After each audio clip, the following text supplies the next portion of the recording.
What's going down, AMD fam? Today we're going to be looking at some really cool stuff for our mid-patch note for as far as the update of the 20.8.3, which is playing with a pretty rickety wrecked ecosystem when it comes down to performance with Windows.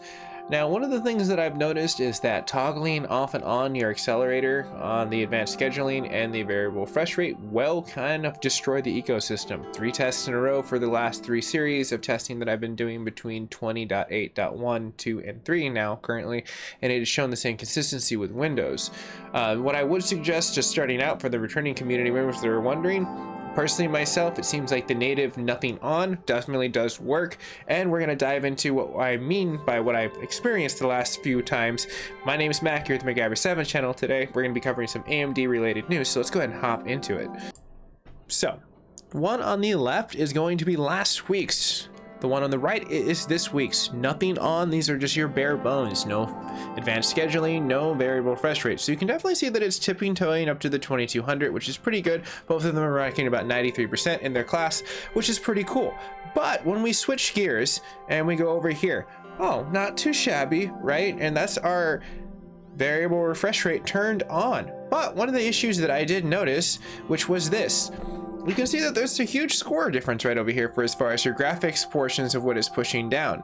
Now, a lot of the combination of what is going to end up happening with that, from what I've noticed, is when it's toggling off and on, and what I ended up doing was doing the variable refresh rate on, then turned on the advanced scheduling, reset the computer, and that just completely wrecked the ecosystem, unfortunately. Now, what I was able to get with the variable refresh rate in between then and there was something that completely tanked when you coupled advanced scheduling with the variable refresh rate. So don't turn those on together. That is like almost like it destroys your ecosystem. It's not a good look.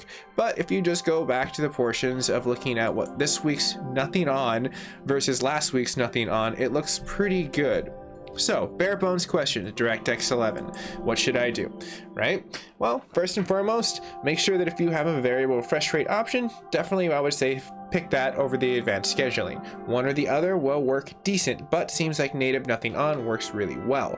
It also seems like that you can get the best with a variable refresh rate before you end up engaging the toggling, and it will actually set in an ecosystem where it installs to circumvent knowing the graphics driver is there. So, and it's just, I don't know, it's just a hot mess nowadays with Windows. But DirectX 12, let's take a peek at that, because everything kind of consistently went to the same testing of our Extreme and Ultra. It just basically, the standard nothing on worked really well, and it should have some consistency.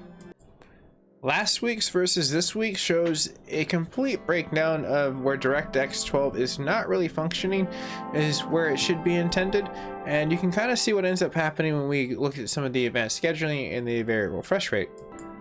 With the advanced scheduling appearing on the left, you can see where it definitely does tank a tank, as well as where we go down to the portion of looking at with the variable refresh rate. So native, again, it completely dominates when it comes down to these situations. So it makes me wonder, like, are we ever gonna get a really good like patch from Windows that stabilizes a lot of these things? Because I feel like maybe we might see some pretty cool performance with a September driver from AMD, because we should be getting our 20.9 pretty soon, but there is a lot of cool stuff that they've been working into what is going to be happening with AMD. So I'm going to leave that with everyone right now. I would say just go ahead and rock your native everything off when you do the update for Windows, and you should be fine. I'll see you guys and gals in the near future. Thank you for tuning in. If you're new to the network, you can always subscribe. Helps me out. It's absolutely free. And if you do today, who knows? Maybe, just maybe, they'll continue to write Rick and Morty. It would be amazing, but you'll have to subscribe to find out. But, oh geez, I'm out of time, and I'll see you guys and gals in the near future. Stay classy, stay safe, and I'll see you there.